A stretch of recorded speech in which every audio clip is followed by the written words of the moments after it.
श्रीमद् भागवत गीता यथारूप अध्याय 14 प्रकृति के 3 गुण the 3 modes of material nature. श्लोक 10।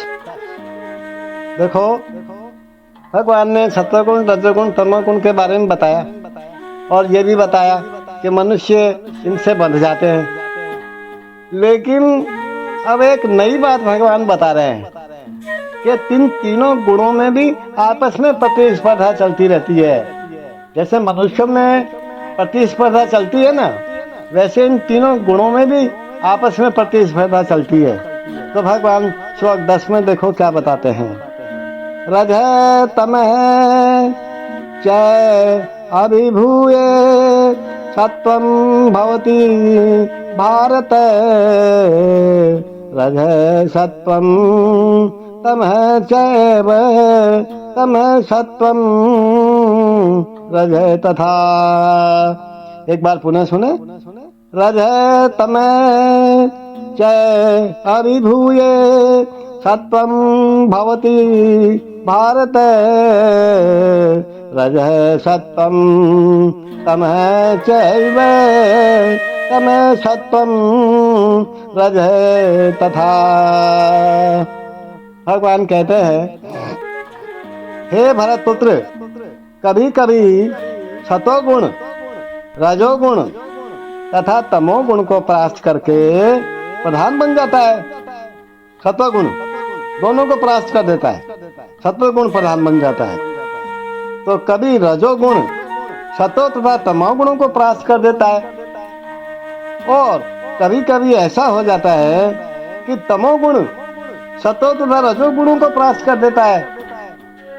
इस प्रकार श्रेष्ठता के लिए निरंतर स्पर्धा, इनमें आपस में स्पर्धा, इनमें आपस में आगे बढ़ने की होड़ चलती रहती है। देखो, जब रजोगुण प्रधान होता है तो सतो तथा तमोगुण परास्त रहते हैं, अर्थात उनकी कोई वैल्यू नहीं होती, कमजोर पड़ जाते हैं। और जब सतोगुण प्रधान होता है ना, तो रजो तथा तमोगुण परास्त हो जाते हैं। और जब तमोगुण प्रधान होता है तो रजो तथा सतोगुण दोनों परास्त हो जाते हैं। अर्थात एक हाई पावर में रहेगा तो दो पावर अपने आप कम हो जाएगी। ये प्रतियोगिता निरंतर चलती रहती है। लेकिन जो कृष्ण भावना अमृत में वास्तव में उन्नति करने का इच्छुक है, उसे इन तीनों गुणों को लांघना पड़ता है। उसे इन तीनों गुणों से ही अपने आप को अलग रखना पड़ता है।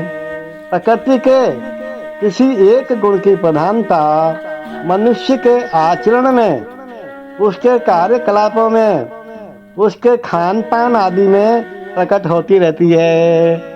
जैसा व्यक्ति होगा ना, वैसा ही खान पान होगा, वैसे ही व्यवहार होगा, वैसे ही बातचीत होगी। ये तो अपन समझते ही है ना महाराज। तो इन सब की व्याख्या अगले अध्यायों में की जाएगी। भगवान कहते हैं कि ये सब आपको बताया जाएगा।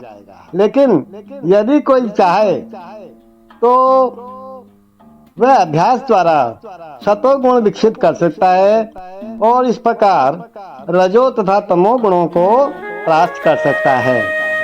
इस प्रकार से रजोगुण को विकसित करके तमो तथा सतोगुणों को परास्त कर सकता है, अथवा कोई चाहे तो तमोगुण को विकसित करके रजो तथा सतोगुण को परास्त कर सकता है। यह मनुष्य में निर्भर करता है। अच्छी संगति करेगा, सतोगुण आएगा, सतोगुण से ज्ञान आएगा, ज्ञान आएगा तो भगवान के बारे में जानने का प्रयास करेगा, कृष्ण भावना अमृत आएगा और अंत तो भगवत धाम के रास्ते में आ जाएगा। यद्यपि प्रकृति के 3 गुण होते हैं, किंतु यदि कोई संकल्प कर ले तो उसे सतोगुण का आशीर्वाद मिल सकता है और वह इसे लांघ कर शुद्ध सतोगुण में स्थिर हो जाएगा। सतोगुण में फिर बंधेगा नहीं, जब शुद्ध सतोगुण में आ जाएगा। और जो शुद्ध सतोगुण होता है उसको हमारे वैदिक साहित्य में क्या कहा जाता है? वासुदेव अवस्था। जिसमें वह ईश्वर के विज्ञान को समझ सकता है। विशिष्ट कार्यों को देखकर ही समझा जा सकता है कि कौन व्यक्ति किस गुण में स्थित है। ये तो अपन जानते हैं ना, किसी को देख करके अपन बता सकते हैं कि भाई ये तो तामसी आती हैं, ये राजसी है, ये सात्विक है। Sometimes the mode of goodness becomes prominent, defeating the modes of passion and ignorance. O son of Bharat, sometimes the mode of passion defeats goodness and ignorance, and at other times, ignorance defeats goodness and passion. In this way, there is always competition for supremacy.